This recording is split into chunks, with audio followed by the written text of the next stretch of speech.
Bitcoin has been going a bit bananas this year. The crypto is now up around 22% this year, and inching closer to that, 10,000 level that it has not hit since September. BK, I don't want to call it a comeback. Yeah, I wouldn't. I mean, it was Cool the best. J said, Don't call it. Don't. But call listen, it a It's Bitcoin been here for was- years, but let's be clear. I mean, after this kind of drop, why the sudden reinterest? So, one, Bitcoin was the best performing asset last year. It was up over 80%. So this is not really a comeback. Off of a $20,000 peak. Yeah, off of Back a down to 70% 4. decline. Yes. Right. Well, it does that every several years. So, I mean, if you look at the markets, that's a very typical move for Bitcoin. So we're up 80-something% last year. Momentum continues this year, up 22%. I talked back in December how the Bitcoin market, the price of Bitcoin was mispricing the address growth. And so what you started to see is people kind of reprice the underlying fundamentals. Address growth which is the one fundamental I look at, was actually growing while the price was declining. That's a big buy signal. The exact opposite is happening right now. The Bitcoin price has got a little bit ahead of the address growth. So just like I said about Apple, just like I said about the triple Qs in 2000, when an asset goes straight up, that means a lot of the news is priced in. I think there's huge upside for Bitcoin, maybe just not tomorrow. Bitcoin being Bitcoin. Hey, welcome back everybody to Altcoin Daily. My name is Aaron. CNBC is reporting on Bitcoin because Bitcoin has just made a new high for 2020. Not an all-time high, but we've never been higher in 2020 than we have in the past 24 hours, and that's why you just saw what you saw. So we topped out around 8,900. We almost hit $9,000, and CNBC, among other mainstream media outlets, reported on this. So the reason I bring this up is because I want us all to think about this big picture. What do you think is going to happen once Bitcoin crosses another $1,000 milestone? Because this happened because Bitcoin went from the $7,000 price range to the $8,000 price range. So what do you think is going to happen when Bitcoin hits the $9,000 price range and then the $10,000 price range? What do you think is going to happen when Bitcoin hits $21,000 and then further down the line, $33,000? What do you think is going to happen when Bitcoin goes from $87,000 to $88,000? They're going to report on it. The mainstream media is going to report on this all the way up to $100,000. And there's really nothing anybody can do about that because you're not going to be able to stop Bitcoin because there's no single point of failure. You're not going to be able to print more Bitcoin because only 21 million. What I like about this is that CNBC analyst Brian Kelly, in this video, he had more of a long-term outlook, I guess. He said at the end, I think there's huge upside potential for Bitcoin, maybe just not tomorrow, but huge upside potential. It was a very realistic outlook, I thought. And every time the mainstream media reports on Bitcoin, like, something like this, it increases Bitcoin's awareness. So no matter what, this is a huge net positive for Bitcoin, I think. And that means all we really need is time, ladies and gentlemen. All Bitcoin needs is time, and then awareness will increase, and then trust will increase, and then time and awareness and trust, it all just compounds on itself, just turns into a big snowball effect, and then Bitcoin's price goes up. That's what I think is going to happen. And speaking of time, there are 118 days left until Bitcoin's supply flow gets cut in half forever. 118 days. This is going to happen in early May, which is pretty close, 118 days. Yet, there are 350 days until this year ends. That means after the halving, we still have 8 months before 2020 ends. Look, I don't know if Bitcoin's going to break 20K by the end of this year, but at the very least, I think we'll see a grind upwards.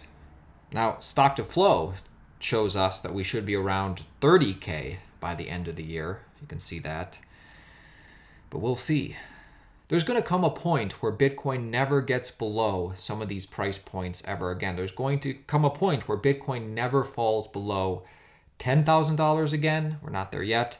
There's going to come a point where Bitcoin never falls below $7,000 again. And we may be there now. We don't know. We're only going to know after the fact. But this is an exciting year. Anyways, that was just a little food for thought. And speaking of food for thought, I did want to get your opinion on something that I tweeted out just 11 minutes ago. So hopefully you're following us on our Twitter at altcoindailyio. I see 5 people have already commented. If you're not following us, link to our Twitters in the description. But I tweeted this out and I wanted to get your take. DeFi seems cool and all, but are you guys bullish on ETH? What about the fact that Ethereum has no fixed supply and it's also trending towards more centralized since it's becoming harder and harder to run a full node?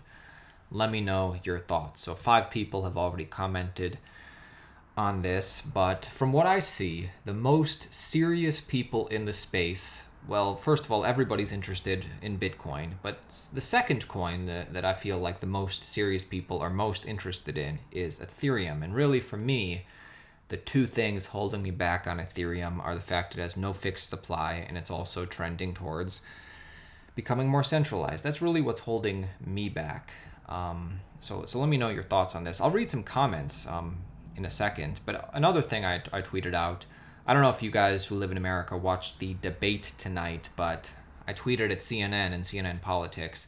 CNN doesn't have the guts to ask the candidates their 2020 Bitcoin predictions. The American people deserve to know. And they didn't ask the candidates. But anyway, let's see what people commented about my ETH statement under this. The keyword in your phrase is that Ethereum seems cool. People just nerd out on techie innovations, but do not focus on basic fundamentals like security/centralization, which renders these innovations irrelevant, and the market reflects that no one cares. Scoreboard doesn't lie. So I guess this person tends to agree with me. Seems to me this guy's an Andrew Yang fan. Andrew Yang not in the debates tonight, unfortunately. Andrew Yang always seems like he has something interesting to say, no matter if you agree with him or not. Or how about this? How about you make a video on an exit strategy for your viewers? What target percentage of coins are you pulling out, or is that a secret?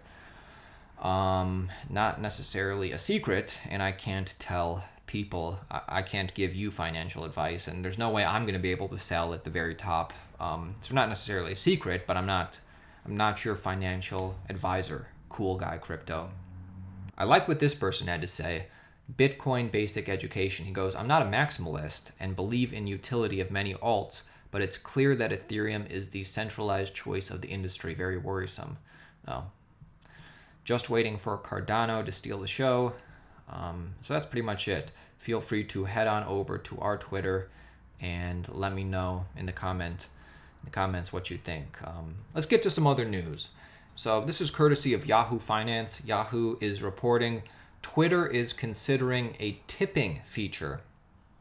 So I thought this was cool that Yahoo Finance reported on this. Twitter is said to be considering a feature that will allow users to tip each other from their tweets. So actually, if you read the story, it says that 2 people who are familiar with Twitter are reporting this. So this isn't even official. Some outlets are misreporting that it's specifically Bitcoin, which is what they're considering, but that's not an official story. I like that Yahoo Finance reminds all the normies, that Twitter CEO Jack Dorsey is a well-known Bitcoin supporter. Dorsey once said, "The internet deserves a native currency. I hope it will be Bitcoin." I'm a huge fan. And then they remind everybody, Dorsey's other companies, Square and Square Crypto, also have been betting big on Bitcoin. Square's Cash App facilitated 148 million in Bitcoin sales in Q3 of 2019 alone. Square Crypto, on the other hand, has been working to make Bitcoin a daily use currency with widespread adoption. Square was recently also hiring a product manager to add new possible features to its Cash App, including auto investing and peer-to-peer Bitcoin gifting, which if Cash App starts facilitating Bitcoin gifting in an easy way, that'd be pretty big. Anyways, I wanted to share this with you to show you again, mainstream media reporting on stuff like this. And also, I think if Twitter did put in a tipping feature as standard, it would be Bitcoin, considering everything we know about Jack Dorsey. Anyways, that is it for me today, my friends. My name is Aaron at Altcoin Daily. I'll see you tomorrow.